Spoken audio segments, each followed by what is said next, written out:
السلام علیکم ورحمۃ اللہ وبرکاتہ۔ میں آپ سبھی حضرات کے سامنے ایک تقریر پیش کرنا چاہتا ہوں۔ الحمدللہ وقفا وسلام علی عباد الذین اصطفیٰ اما بعد۔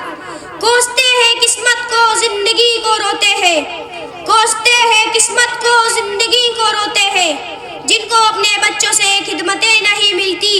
جناب صدر اور سامعین کرام، میری تقریر کا موضوع ہے والدین کے حقوق قرآن حدیث کی روشنی میں۔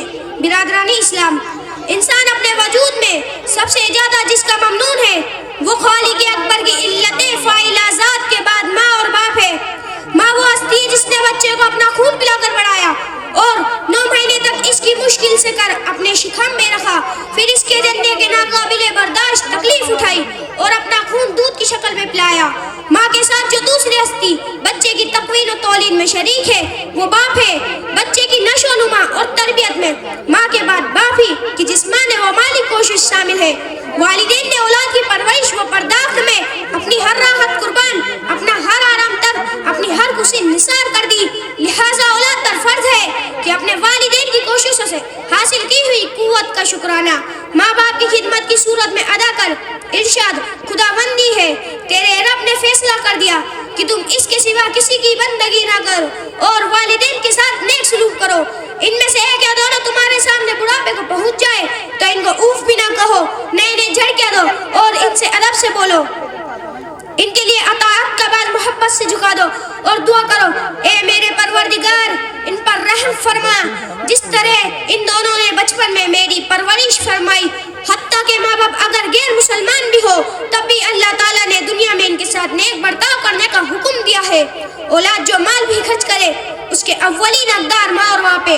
سامعین کرام، حدیث رسول صلی اللہ علیہ وسلم نے اس منشاء کو مختلف عبارتوں میں ادا فرمایا ہے۔ کبھی ارشاد ہوا ماں کے پاؤں کے نیچے جنت ہے، کبھی ارشاد فرمایا رب کی خوشنودی باپ کی خوشنودی میں ہے، کبھی ماں باپ کے ساتھ صلہ رحمی اور حسنی سلوک کرنے کو دراز عمر اور کشاد کی رزق کا ذریعہ بتایا، کبھی ماں باپ کو رحمت و شفقت کی نگاہ سے دیکھنے والے کو حج مقبول کے ثواب کا مسئلہ سنایا، کہیں بوڑھے ماں باپ کی خدمت نہ کرنے والے کو ذلیل کہا تو کہیں ان کی شان میں گستاخی کرنے والے کو گناہ کبیرہ کا مرتکب ٹھہرایا۔ حضرات، والدین کے حقوق کی اہمیت کا اندازہ اس سے لگایا جا سکتا ہے کہ اسلام میں جہاد کی بڑی اہمیت ہے، مگر والدین کی خدمت کا درجہ اس سے بھی بڑھ کر ہے۔ ان کی اجازت کے بغیر جہاد بھی جائز نہیں، اس لیے کہ جہاد کے میدان میں سر ہتھیلی پر رکھ کر چلنا ہوتا ہے اور ہر وقت جان جانے کا خطرہ رہتا ہے۔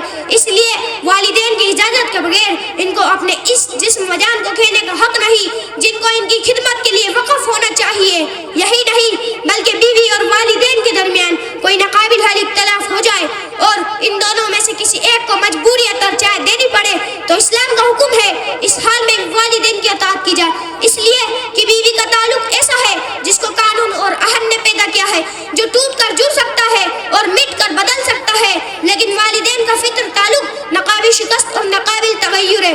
اے ضیا ماں باپ کے سائے کی ناقدری نہ کر، اے ضیا ماں باپ کے سائے کی ناقدری نہ کر، دھوپ کاٹے گی بہت جب شجر کر جائے گا۔ میں اپنی تقریر ان چند کلمات کے ساتھ یہی ختم کرتا ہوں۔ ہمارے نئے